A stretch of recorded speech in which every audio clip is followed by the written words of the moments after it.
Salut! Bienvenue dans cette nouvelle vidéo. On se retrouve aujourd'hui pour vous parler d'un truc un petit peu spécial au niveau littéraire. Et bien, pour tout vous avouer, le mois de juillet est un petit peu spécial parce que j'ai reçu 3 mails qui sont arrivés la même semaine pour me dire: Christelle, félicitations, tu fais partie de notre jury littéraire. What? Ma première réaction a été yes! Ensuite, je me suis dit ça va être compliqué parce que justement ces prix littéraires se déroulent au même moment durant la période des grandes vacances. Il y en a un qui va débuter en juillet et se terminer en juillet, et il y en a un autre qui commence en juillet et se termine le 23 août, ou en tout cas on doit rendre notre verdict le 23 août, et c'est de celui-là que je vais vous parler aujourd'hui. Alors, roulement de tambour. J'ai été sélectionnée pour faire partie du jury du prix Filigrane. Filigrane, c'est une librairie belge bruxelloise et qui est en fait la plus grande librairie de plein pied au monde. Oui, rien que ça. Donc si vous êtes belge, vous connaissez Filigrane, peut-être également si vous êtes à l'étranger, que vous êtes déjà venu à Bruxelles, parce que est-ce qu'on peut visiter Bruxelles sans visiter Filigrane? Non, je ne pense pas. Alors écoutez, j'ai appris que mon colis avec les livres m'attend en librairie, donc je vais aller le chercher. Donc c'est parti, vous venez avec moi, hein, je vous prends avec moi pour faire cette petite sortie, et comme ça je vais pouvoir vous filmer des petites images de la librairie, de l'intérieur, si j'ose, si ma timidité ne prend pas trop le dessus. Donc allez, c'est parti, on y va ensemble.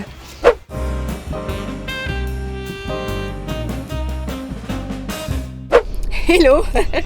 On se retrouve dans ma voiture, c'est parti, je vais me mettre en route pour aller chez Filigrane.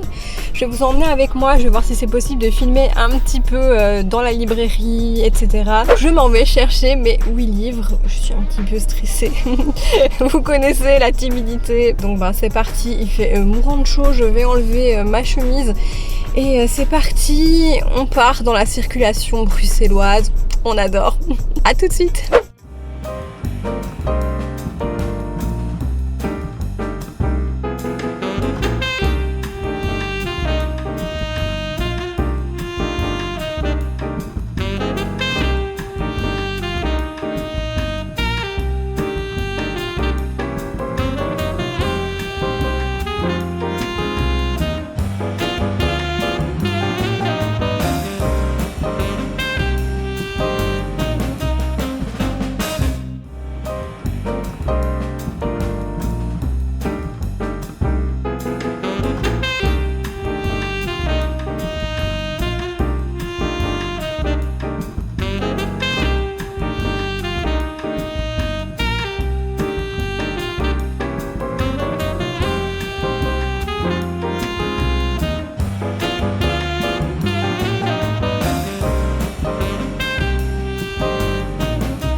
J'ai ramené mon putain! Oui. J'ai eu un tote bag, ils sont trop gentils. Donc c'est parti, je rentre avec ça à la maison et on va déballer ça ensemble. Bon, me voilà de retour, mais oui. J'ai osé braver les routes bruxelloises un petit peu avant les heures de pointe, et encore on commençait déjà à être dedans. Le GPS m'a fait faire n'importe quoi. Je me suis perdue parce que voilà, j'étais déjà venue en voiture chez Filigrane. Vraiment, c'est mieux de venir en métro, hein, c'est beaucoup plus simple. L'arrêt de métro est juste à côté. Donc j'y suis enfin allée, je suis rentrée et j'ai récupéré mon tote bag que je vais vous montrer juste après, avec les 8 livres sélectionnés. Voilà, on va devoir les lire et faire une petite fiche, donner notre avis je pense, et en sélectionner un seul qui sera le grand gagnant du prix Filigrane 2021. Je vais vous montrer ça tout de suite. Alors, regardez-moi ça! J'ai trouvé ça trop chouette en fait d'avoir un tote bag, il est magnifique. Vraiment, lisez Nom de Dieu. Avec ici le site filigrane.be. Ils ont également, donc, comme vous le voyez, un site web où vous pouvez réserver vos livres, les commander. Donc voilà. On va voir ça tout de suite ensemble. On va sortir les livres et on va voir un petit peu ce qu'il y a à l'intérieur. Donc c'est parti.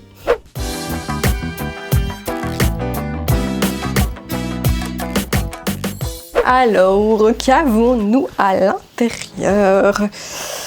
Alors, le premier livre, c'est Seul en sa demeure de Cécile Coulon. Je l'avais vu et je trouve la couverture vraiment trop belle. Regardez-moi ça, c'est trop joli. Cette petite demeure perdue comme ça dans la forêt, etc. Je trouve ça énigmatique. J'ai trop hâte de découvrir. Et c'est publié chez l'Iconoclaste. L'autrice a déjà eu un prix littéraire chez Le Monde, donc bonne nouvelle. Alors, de quoi ça peut bien parler? Alors, ça parle d'un mariage arrangé comme il en existait au 19e siècle. On va suivre Aimée qui en fait, à 18 ans, va être sous le charme d'un riche propriétaire du Jura. Mais malheureusement, elle va se heurter à ses silences et elle va découvrir que l'épouse, en fait la première épouse de cet homme, est morte peu de temps après les noces, après le mariage. Et tout devient un petit peu hanté, menaçant, les murs, les oiseaux, l'emprise de la servante qui s'y trouve, jusqu'au jour où va apparaître Emmeline. Je ne sais pas qui est Emmeline, j'ai hâte de le savoir parce qu'avec son apparition, il y a vraiment tous des secrets, des non-dits qui vont remonter à la surface. Et vers quoi ça va? Je me le demande, vraiment. Et puis j'aime beaucoup la petite phrase de fin, car ici les âmes enterrent leurs fautes, sous les feuilles et les branches, dans la terre et les ronces, et cela pour des siècles. Ok, c'est clairement un livre qui va me plaire, ça j'en suis convaincue. Ensuite, qu'avons-nous? J'avais envie de vous montrer une autre couverture que j'adore en fait, que j'aime beaucoup, hein, dans les bleus forcément. Si vous me connaissez, vous savez que le bleu est ma couleur préférée, malgré le fond rose. Le titre est le suivant, Un autre bleu que le tien, de Marjorie Tixier, et c'est publié aux éditions Fleuve. Dans ce roman, on va suivre Rosalie, qui en fait a vécu un très gros traumatisme, et suite à ça, elle va rester sans voix. Je pense que c'est muette, mais à voir, vraiment, on verra en découvrant ça. Et donc, elle vit à l'écart du monde, de la civilisation, des autres, etc. depuis plus de 20 ans avec son mari qui est pour elle son sauveur. Un jour, elle va se rendre au terme de sa ville alors qu'elle a vraiment très peur de l'eau. Et là, elle va faire la rencontre d'une femme, en fait, d'une sportive qui vient de vivre un tragique accident. Et Rosalie va être complètement fascinée par la force de cette sportive qui a pourtant vécu un drame. Et Rosalie va décider du coup de surpasser en fait ses faiblesses, ses peurs et de vaincre en fait son mutisme et d'aller de l'avant. Il y a une petite note juste en dessous, portée par un style poétique et envoûtant, un autre bleu que le tien dresse le portrait entre force et fêlure d'une femme qui se bat contre son propre silence pour retrouver sa vérité. Je pense que ça pourra vraiment me plaire, donc j'ai vraiment très hâte de le lire. Alors ensuite, qu'est-ce qu'on a d'autre? On a un livre tout noir ici. C'est un roman publié chez les éditions Stock qui s'intitule Rideau noir de Fabienne Pasco. Je n'ai jamais lu de roman de cette maison d'édition. Alors, de quoi ça parle? Je vais vous lire la 4e de couverture parce que je pense que je vais avoir un peu de mal à expliquer de quoi ça parle. Alors, de la campagne désolée du Berry à la Comédie Française, de la Nouvelle Athènes au cœur de Paris, un cimetière de village se joue dans Rideau Noir, des années 1930 à 2021, un ballet de vie et de mort qu'orchestre avec indifférence et mélancolie d'insaisissables fantômes de comédiens. Entre théâtre et sorcellerie, des mères et des filles se déchirent avec haine, des spirites exsangues sont aux prises avec l'au-delà. Intéressant. Des comédiens rejouent toujours la même scène, des mages tentent de changer l'ordre des choses et des amants fous vivent enfin leur passion dans la mort. L'art théâtral leur fera défier la disparition, le destin et la raison. Sur scène, ils renoueront avec l'éternité. Ça me paraît vraiment étrange, assez surprenant d'ailleurs. Je pense que ça va être un petit peu, pas atmosphérique, mais je pense qu'il va se dégager une ambiance un peu étrange. Et ben on verra donc du coup, puisque ça parle de comédie, de théâtre, etc., de l'au-delà en fait. C'est intéressant. Alors, qu'est-ce que j'ai d'autre dans mon sac? On a Bélazar de Jérôme Chantreau, publié aux éditions Phébus. Oh, marque-page. J'adore.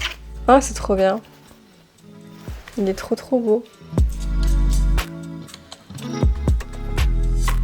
Alors, qu'est-ce que ça peut bien raconter? Alors, dans ce roman, on va parler de la mort d'un garçon qui s'appelle justement Bélazar Jaouan. Et en fait, en 2013, il meurt à l'âge de 18 ans lors d'une interpellation de la police. Alors, est-ce que c'est un accident? Est-ce que c'est un suicide? Est-ce que c'est une bavure? L'affaire va rester sous silence, on ne saura pas trop ce qu'il en est finalement, ça va complètement tomber dans l'oubli. Et du coup, l'auteur Jérôme Chantreau est en fait un de ses anciens professeurs et il décide de mener l'enquête. Je trouve ça vraiment super chouette en fait, c'est super original. L'auteur va décider de mener l'enquête parce qu'il est complètement hanté par le souvenir en fait de ce garçon très intelligent avec une sensibilité hors norme et du coup il va se mettre à explorer son passé et justement il va faire face à la malédiction qui semble entourer ce drame.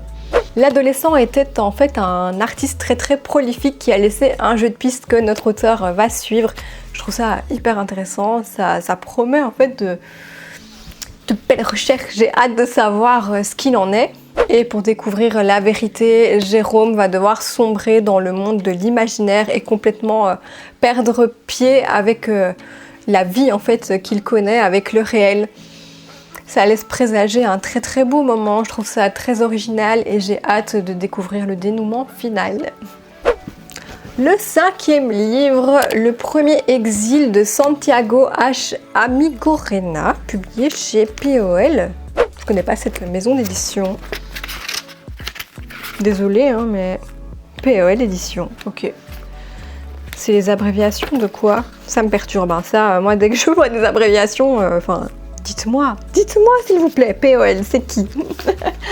Alors, le premier exil, comme je vous l'ai dit, il y a un petit extrait sur la 4e de couverture, donc je vais vous lire ça. Donc on a un dialogue avec une personne qui demande pourquoi tu écris, l'autre répond parce que je ne parle pas. Ensuite l'autre surenchérit, c'est pas vrai. Et l'autre se défend, c'est pour ça aussi que j'écris parce que ce n'est pas vrai. C'est assez énigmatique, Alors, le roman apparemment se passe en Uruguay à la fin des années 1960, au début des années 1970.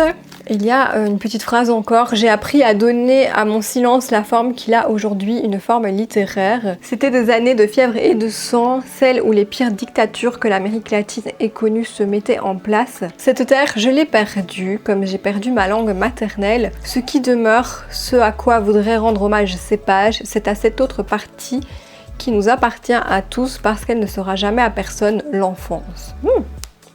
Ok. Bon. Un récit de vie, écoutez, c'est pas habituellement ce que je lis le plus, voire jamais.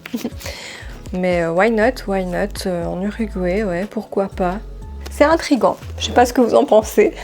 Alors, ce n'est pas parce que je ne lis pas habituellement ce genre littéraire que ça ne va pas me plaire, parce que justement, contre toute attente, cette année 2020-2021, donc je viens juste de clôturer mon bilan lecture, mon année lecture, je vais en publier une vidéo récapitulative.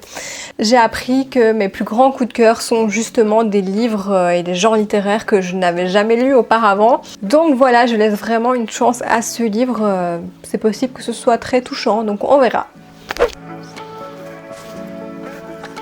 Le 6e livre, La riposte de Jean-François Hardy.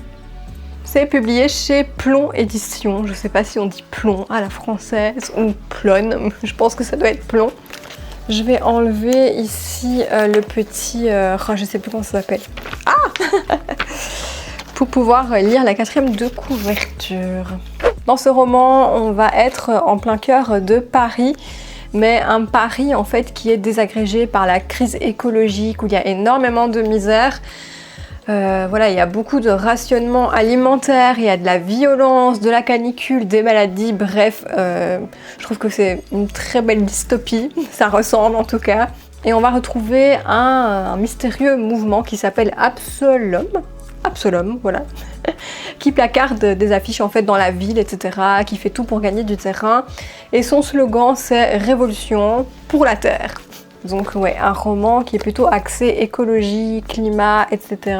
Et dans tout ça, on va suivre Jonas, qui est un infirmier à domicile. Et quand il ne travaille pas, il tombe en fait dans les bras de la jeune Khadija, qui est vraiment dans le mouvement à fond, le mouvement révolutionnaire. Sauf que Jonas a 37 ans en fait, et il aspire à une vie meilleure, beaucoup plus calme, beaucoup plus paisible, et il s'apprête à tout quitter et à partir dans le nord de l'Europe pour recommencer une vie ailleurs. Mais est-ce qu'il va pouvoir partir sans vraiment se retourner? Est-ce que c'est simple de tout quitter?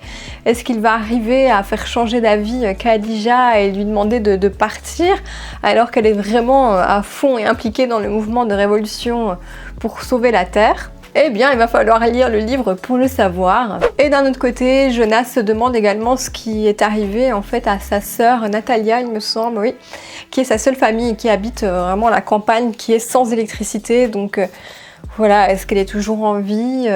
Comment ça se passe en fait la vie à la campagne dans ces temps très très sombres de famille et de maladie? Mystère. Donc voilà, dans La riposte, on va suivre Jonas qui doit faire face à cette grande révolte écologique. Et voilà, l'auteur explique que ça pourrait nous donner un goût de ce que pourrait être 2030, donc notre futur qui arrive très très bientôt. Je pense que c'est un roman dans l'air du temps et j'ai vraiment très très hâte de le lire. Je pense qu'il peut être vraiment bon et qu'il peut vraiment me plaire. Et puis je pense que ce message pourra vraiment aussi convaincre d'autres membres du jury. Donc à voir, vraiment à voir, je suis très très curieuse.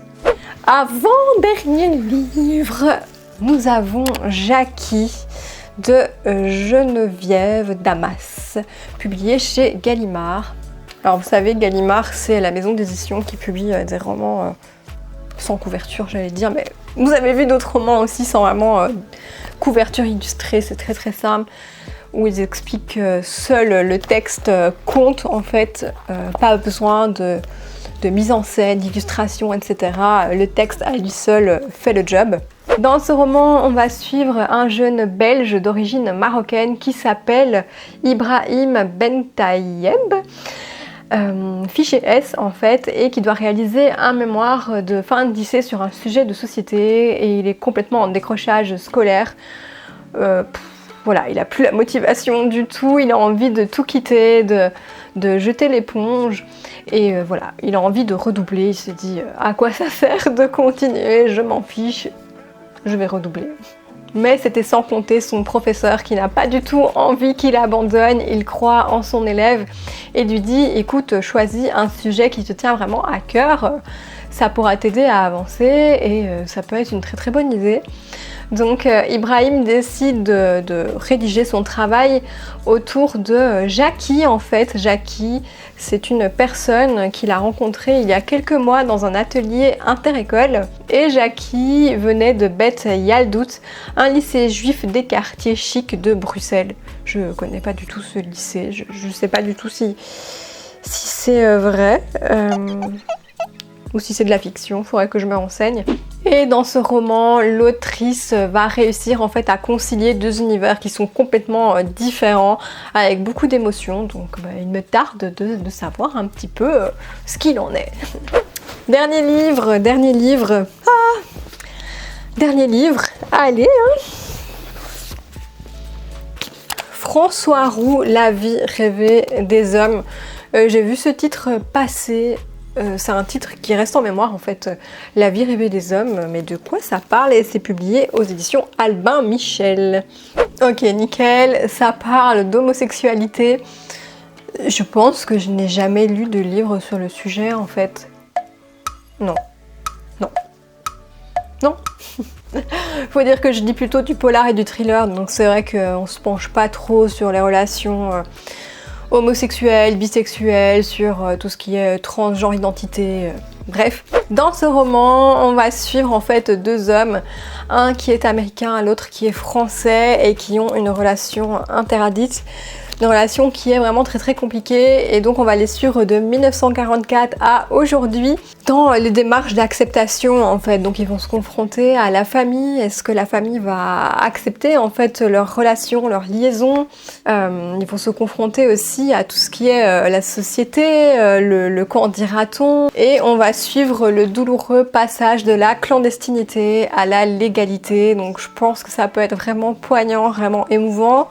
Et ça peut être aussi un livre plein d'espoir, plein de beaux messages pour l'avenir et l'acceptation en fait de toute identité sexuelle en fait. Et on dit de ce livre que c'est une chronique d'une lutte historique et intime pour la défense des droits homosexuels. Donc voilà, un beau sujet aussi. Très hâte de le lire. Comme je vous l'ai dit, je pense que ça peut être poignant. Donc écoutez, voilà. Je n'ai plus qu'à me mettre à lire. Bon, écoutez, voilà. La fameuse pile à lire pour le 23 août, je pense. Il faudrait que je vérifie la date. J'ai vraiment hâte de lire tout ça. Je vais m'organiser des plannings de lecture parce que sinon je vais jamais y arriver. Je pense que je vais passer de très beaux moments. Voilà, encore un très grand merci à Filigrane de m'avoir sélectionné pour le prix littéraire 2021 de Filigrane. C'est la toute première fois que je fais partie d'un prix littéraire. Je vous avoue que ça me fait hyper plaisir. Merci de votre confiance. Et puis merci à vous qui vous abonnez de plus en plus sur la chaîne. Du contenu arrive, il y a plein de vidéos en backup en fait que je dois monter, que je dois trouver le temps de les monter, c'est pas évident. Donc voilà, écoutez, j'espère que cette petite vidéo de présentation vous fera plaisir. Je vais filmer des vlogs lecture par rapport à ces 8 livres. Donc je vais essayer qu'ils ne soient pas trop longs, comme ça il y aura plusieurs vidéos que vous pourrez voir avec mes avis, mon avancée là-dedans. Je pense faire 2 vlogs, donc un vlog avec 4 livres et un autre sur 4 autres livres. Ça me permet aussi d'alimenter ma chaîne, donc écoutez, merci à vous de vous abonner si vous ne l'êtes pas encore. Je vous laisse vous abonner juste en dessous, donc voilà, le petit bouton est juste là, et n'hésitez pas non plus à activer la petite cloche, parce que si vous n'activez pas la petite cloche, eh bien vous n'allez pas recevoir les notifications de mes prochaines vidéos. N'hésitez pas à laisser des commentaires également, à lâcher un petit pouce bleu vers le haut pour me soutenir, ça me fait très plaisir et c'est très important pour nous créateurs de contenu sur YouTube. Voilà.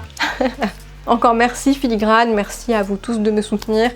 J'ai très hâte aussi de rencontrer les autres blogueuses, instagrammeuses et les autres personnes en fait qui ne sont pas forcément sur le net et qui participent au prix et qui sont jury. Et puis j'ai hâte de découvrir tous ces auteurs, tous ces livres. Je pense que c'est une super opportunité.